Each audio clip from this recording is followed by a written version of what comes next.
C is a computer programming language. C language developed by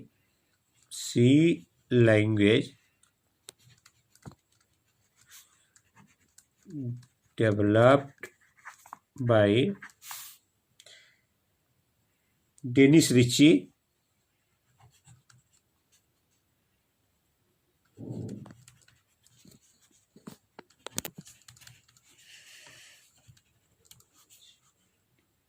in 1972 at Bell Laboratories.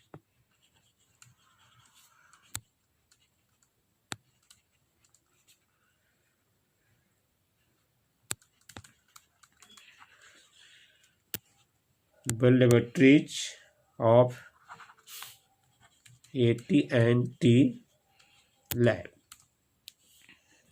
C is a structured programming language. C is a structured programming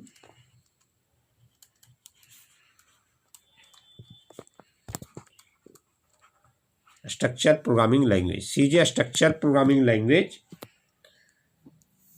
Program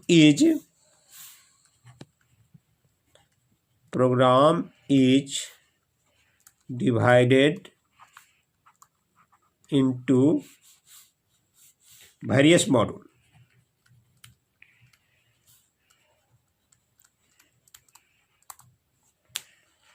It is low-level programming language.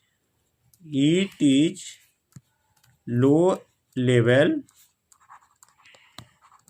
programming language, close to machine language. Close to machine language. C contains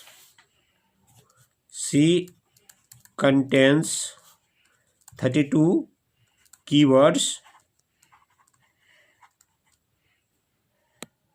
various data types, keywords and various data types. C language used compiler. C language used compiler. Compiler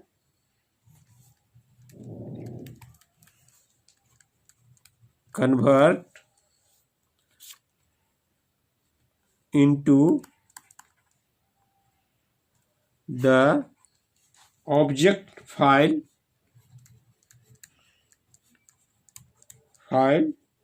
which is machine readable.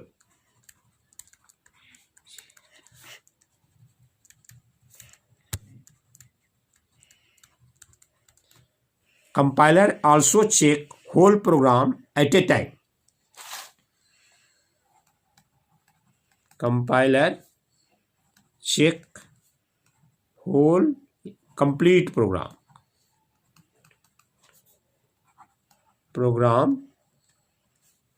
at a time.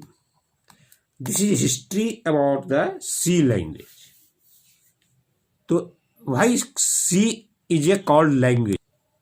C को language क्यों कहते हैं? तो C एक programming language है. कोई भी language का अपना एक ग्रामर होता है, इसलिए C लैंग्वेज का भी एक अपना ग्रामर है. ठीक है, इसलिए हम C को लैंग्वेज कहते हैं. C has its own grammar. This is all our history about the C language. ये हिस्ट्री हुआ C लैंग्वेज का. Then how to write the program in C language. How to write a program in C language.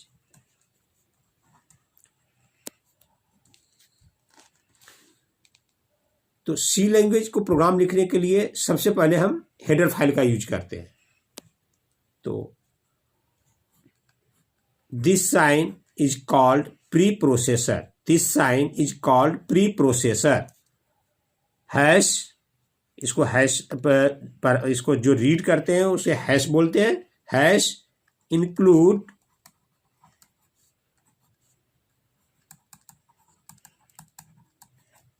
studio.h, studio, this is the full form of a standard input output header file, this is the one way to, ये एक तरीका है header file को लिखने का। इसको दूसरे तरह से भी लिख सकते हैं जो कि अगले लेक्चर में मैं बताऊंगा। दूसरा हेडर फाइल जो हम इंक्लूड करते हैं हैश, यानी that is called preprocessor, hash include conio.h, console input output header file. तो इस प्रोग्राम के लिए मैं सिर्फ 2 हेडर फाइल का यूज कर रहा हूं। उसके बाद जो प्रोग्राम को अब नेक्स्ट जो लाइन लिखते हैं, आप वॉइड मेन लिख सकते हैं। मेन यहां पर एक फंक्शन है इसलिए इसके आगे पैरेंथेसिस लगाते हैं।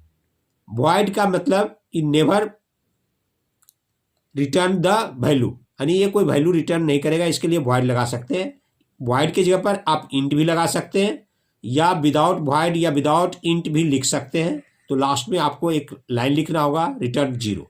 तो वॉइड मेन, देन हम curly brackets, that is the meaning of the start of the program, begin of the program, इसको हम बिगिन बोलते हैं। Start, this symbol treat as a start. और इसमें हम एक मेथड का यूज कर रहे हैं, printf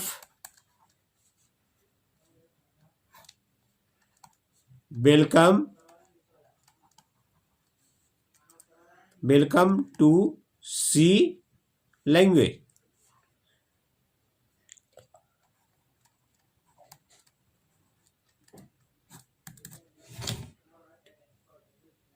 welcome to C language, और इस ब्रैकेट को मैं क्लोज करता हूं।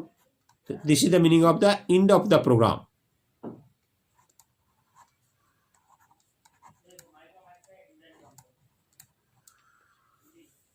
देखिए इस प्रोग्राम में हमने 2 हेडर फाइल का यूज किया है। हैश इंक्लूड studio.h, .h का मतलब हेडर फाइल है। Hash include conio.h, console input output header file. Void main, मैंने कहा सी एक स्ट्रक्चर प्रोग्रामिंग लैंग्वेज है तो एक स्ट्रक्चर के हिसाब से लिखते हैं। तो यहाँ पर एक मेन जो है आपका मेथड्स है, मेन एक फंक्शन है, उसके पहले मैंने वॉइड लगाया क्योंकि फंक्शन की प्रॉपर्टी होती है कि ऑलवेज रिटर्न द वैल्यू, इसलिए हम इसके पहले वॉइड लगा दिया, इसमें कोई रिटर्न वैल्यू नहीं करेगा। printf एक प्री डिफाइंड मेथड है जो studio.h हेडर फाइल में बिलोंग्स करता है। यदि हम printf का स्पेलिंग PINTF लिखेंगे तो उसको गलत शो करेगा, क्योंकि इसे studio.h में इसकी स्पेलिंग जो डिफाइन है वो है printf, PRINTF। और वेलकम टू सी लैंग्वेज, तो इसके अंतर्गत जो भी आपने कमेंट लाइन में आपने जो भी लगाया उसका ये डिस्प्ले होगा। तो इस फाइल को हम फिर क्या करते हैं, ये प्रोग्राम लिखने के बाद टर्बो सी पर जब प्रोग्राम आपने लिख दिया तो इस फाइल को सेव करने के लिए F2 का प्रेस करेंगे। F2 पर सेव द फाइल, F2 का मतलब होता है सेव ऑफ फाइल। इस फाइल को सेव करेंगे। सेव करने के लिए आपको एक फाइल नेम मांगेगा, तो फाइल का नाम आपने सपोज दैट फर्स्ट प्रोग्राम है आपका, तो फर्स्ट.c के नाम से मैंने इसे सेव किया। यानी सी लैंग्वेज के अंतर्गत जो भी हम फाइल का एक्सटेंशन देंगे .c देंगे, तो first.c से इस फाइल को हमने सेव कर लिया। जब फाइल सेव हो जाता है तो इस प्रोग्राम को हम कंपाइल करेंगे। कंपाइल करने के लिए Alt प्लस F9 से कंपाइल करेंगे। इसमें जो कंपाइलर मैं जो यूज कर रहा हूं ये वो कंपाइलर का नाम है टर्बो C++। टर्बो C++ का कंपाइलर यूज किया है। तो टर्बो C कंपाइलर के अंतर्गत फाइल को सेव करने के लिए F2 का यूज होता है। और प्रोग्राम को कंपाइल करने के लिए Alt F9 या कंपाइल ऑप्शन पर जाके क्लिक करेंगे। इफ एनी एरर, यदि जिस प्रोग्राम में कोई एरर होगा तो आपको एरर को शो करेगा। यदि सपोज इट मैंने प्रिंटफ के आगे यहाँ पर सेमीकोलन नहीं लगाता तो एरर शो करता, सिंटैक्स एरर देता। यहाँ पर यदि जो आपने सेमीकोलन लगा दिया तो एरर नहीं देगा। तो प्रिंटफ के बाद आपको जब भी कोई लाइन इंड होता है तो जिस तरह इंग्लिश में if your sentence is complete, यदि आपका सेंटेंस कंप्लीट होता है तो फुल स्टॉप लगाते हैं, उसी तरह सी लैंग्वेज में जब आपका लाइन कंप्लीट होगा तो सेमीकोलन लगाएंगे। तो प्रोग्राम जब कंपाइल करेंगे तो कोई एरर नहीं होगा, तो आपका आएगा नो एरर्स। तो Alt F9 से कंपाइल कर लेंगे प्रोग्राम को। देन इस प्रोग्राम को रन करने के लिए फॉर द रन पर्पस, आप इस प्रोग्राम को रन करने के लिए CTRL कंट्रोल प्लस F9 का यूज करेंगे तो आपका प्रोग्राम रन कर जाएगा। और जब प्रोग्राम रन करेगा तो इस प्रोग्राम का जो आउटपुट आएगा, welcome to C language. Okay, in today अब डेली एक एक लेक्चर हमारा आएगा। इस लेक्चर को आप डेली सुनेंगे तो आपको सी लैंग्वेज बहुत अच्छी तरह से आसानी से समझ में आ जाएगा। और जब ये चैनल आपको पसंद आए तो आप सब्सक्राइब जरूर कर दीजिएगा। Thank you.